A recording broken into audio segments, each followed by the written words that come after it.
Puff pastry sheets ఉంటే కనుక ఇంట్లోనే ఎగ్ పఫ్ చేసుకోవడం ఇంత సులువా అనిపించేలా ఉంటుంది ఈ రెసిపీ. ప్రాసెస్ చెక్ చేసేద్దాం రండి.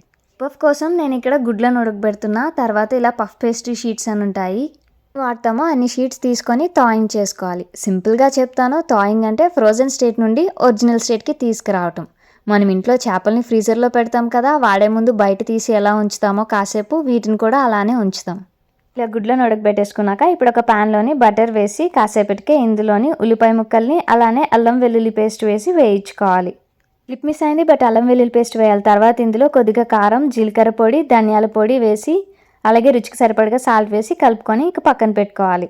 గుడ్లను ఇలా కట్ చేసేసుకొని ఇప్పుడు పఫ్ పేస్ట్రీ షీట్ పైన ఆనియన్ స్టఫ్ని అలానే గుడ్లను పెట్టుకొని ఫోల్డ్ చేసేసుకుంటున్నా.